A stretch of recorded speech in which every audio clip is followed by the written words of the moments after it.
जकरियाह भविष्यवक्ता की पुस्तक अध्याय 4। जकरियाह भविष्यवक्ता की पुस्तक अध्याय 4।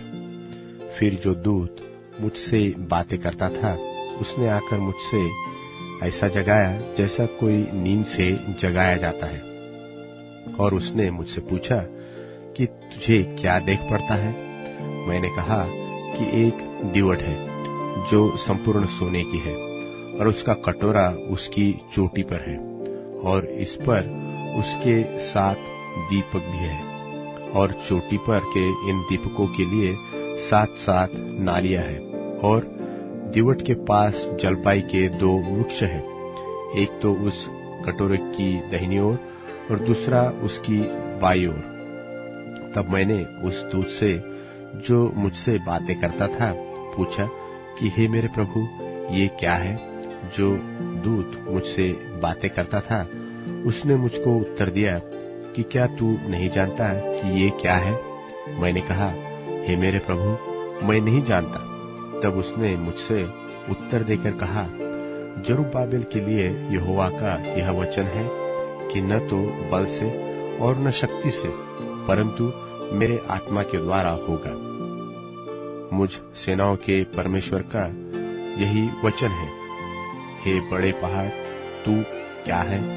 जरुब्बाबेल के सामने तू मैदान हो जाएगा, और वह चोटी का पत्थर यह पुकारते हुए आएगा कि उस पर अनुग्रह हो, अनुग्रह।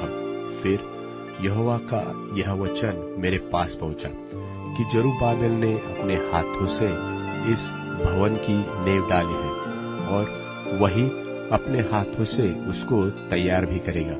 और तू जानेगा कि सेनाओं के यहोवा ने मुझे तुम्हारे पास भेजा है, क्योंकि किसने छोटी बातों का दिन तुच्छ जाना है, और यहोवा अपनी इन 7 आंखों से सारी पृथ्वी पर दृष्टि करके साहुल को जरुब्बाबेल के हाथ में देगा और आनंदित होगा।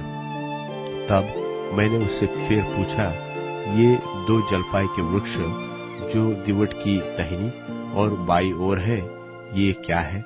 फिर मैंने दुबारी बार उससे पूछा कि जलपाई की दोनों डालियां जो सोने की दोनों डालियों के द्वारा अपने में से सुनहला तेल उंडेलती है, वह क्या है? उसने मुझसे कहा, तू न जानता कि ये क्या है?